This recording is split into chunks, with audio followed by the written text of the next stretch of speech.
Hey there, it's Wisconsin Wine Guy. I'm back with another wine review, and I got the t-shirt on. So you know what that means, right? Right? It's summertime, baby, and summertime is kicking off real nicely here in Wisconsin. You know, warm weather, cool breezes. Great time to be out visiting vineyards and visiting wineries, right? All right, so if you're in Wisconsin, go do that. Visiting Wisconsin, go visit. Want some recommendations? Email the Wisconsin Wine Guy. That's shell@vinodiscoveries.com. All right, so now we're back here to do another wine review. As always, these are wines that you can find on the shelves of wherever you shop for wine, be it liquor store, grocery store, wine shop. You're subject to find these wines on the shelves. I give these wines a taste. These are everyday wines. You know, we go to the store, we got to pick and choose of hundreds and hundreds of bottles of wines. So I give a taste of these wines, give you my opinion, like, you know, what I think about these wines. Thumbs up says I recommend this wine. 3/4 says, you know, I would rock this at a party. I maybe bring to a party. I may even keep a few bottles on hand and share with my friends. Halfway, ooh, something was off with that wine. I tell you what it was. Thumbs down, you know, always needs one. Get it out of here. So we're going to be doing fresh vine wines. Not to be confused with Fit Vine. You know, some people may confuse that with Fit Vine. A completely different label, but these are fresh vine wines. We're going to be doing today the 2018 Chardonnay and the 2020 Cabernet. Both bottled and produced out of Napa Valley. Right, okay, by Fresh Vines. So we're going to give these a taste, see what you think. But here's the interesting thing. Haley's Corker, that's not the interesting thing, but got to get yours. The interesting thing about this, and I'll show you this, is what's on the back of the wine label for both these wines. Get a look at that, if you can see that. I mean, on the back of this wine label, you know, you have lots of details. Put it right here. Lots of detail about the wine. We're talking about the nutritional information or serving facts. How many calories, how much protein, how much sugar.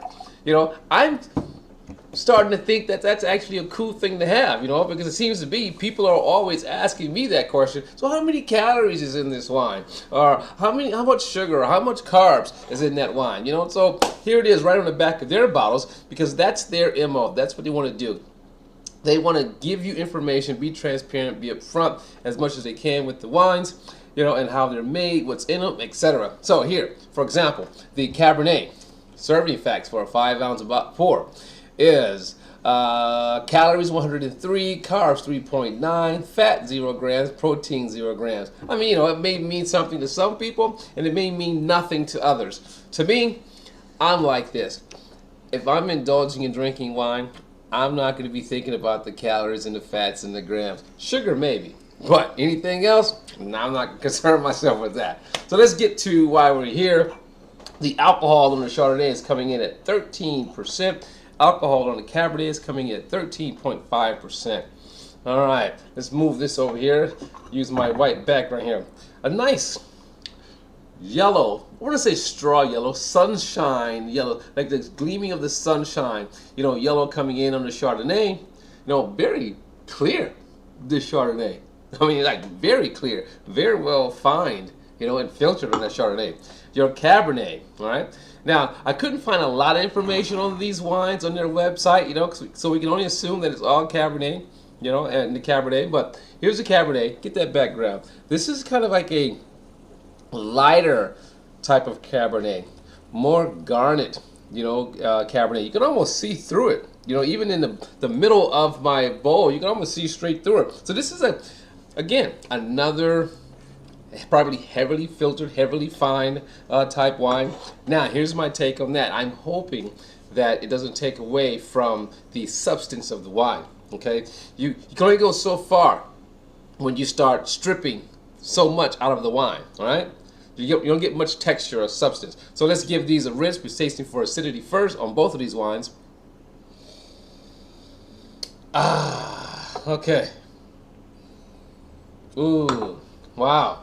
Now, you know what? I just noticed something. You don't have the information on the back of the Chardonnay like you do on the back of the Cabernet as far as calories and such. All right. But it's on the website.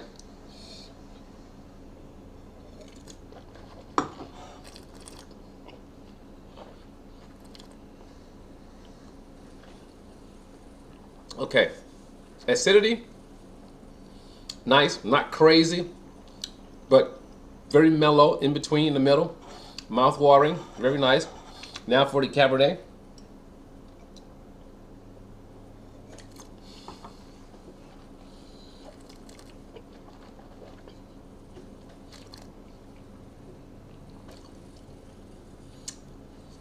Cabernet,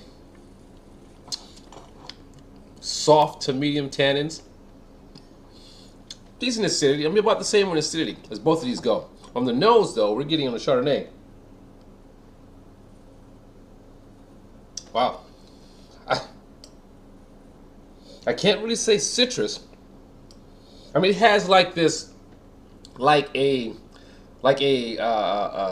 hole in it. You know, when I smell it, like there's something there. Subtle citrus, and maybe pear. So I'm gonna go with a little bit of soft lime. You know, so that's what you get here on that. Now for the Cabernet. Cabernet is like very floral on the nose to me. Little spice. And then kind of soft on the fruit. You know, so floral, spice, you know, like cedar spice or cedar wood nose, but kind of soft on the fruit. All right, let's get straight to it. Let's get straight to the taste, see what we have here. Now again, filtered, fine. Want to make these light, want to make these easy to drink. That's the goal.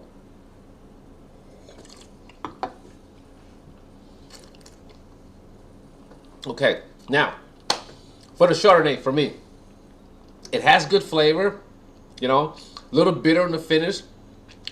It's a little astringent on my palate, you know, it's a Chardonnay, but thin. I mean, very thin tasting. It's like you have those flavors of the Chardonnay, but you have no substance. It's very thin tasting. I'm gonna give it another taste when I come back to it. Let's do it before I go to Chardonnay, before the Cabernet. One more taste. Okay, now for the Cab.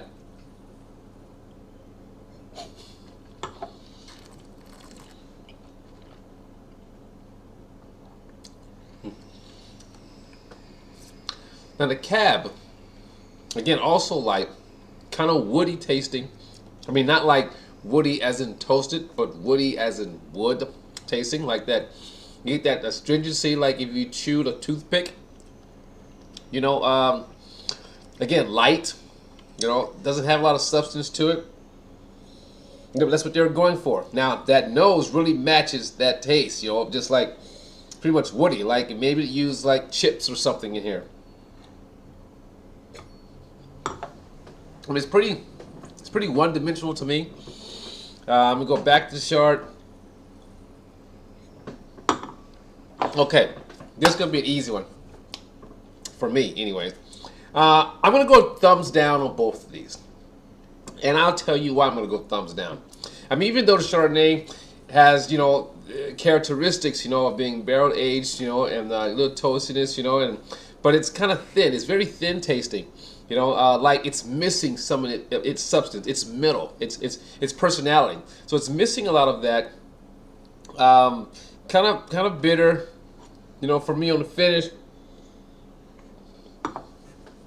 But it's like you have the juice, but the flavor just sits on top. It's not very well blended in. You know, so I'm gonna pass on that one. Thumbs down for me on that one. But if you're looking for, you know, something low calorie, low carbs, low sugar, all that kind of stuff, you know, then this is your wine. But it's thumbs down. For the Cabernet, again, it's out of balance. More of that wood comes forward, you know, bitter finish, astringent on my palate, you know, thin tasting. So thumbs down. So again, that was an easy one for me, you know, actually upon first taste, but I wanted to be sure, give it a fair try. You saw me taste it multiple times. But for the Fresh Vines Chardonnay and the Fresh Vines Cabernet, it's going to be a thumbs down for both of these for me. So there you have it. And I'm going to see you next time when I review wines or everyday wines. And as always, I want to tell you, let your palate be the guide when selecting your wine. And you give it a try and let me know. Comment down below. See you next time. Ciao.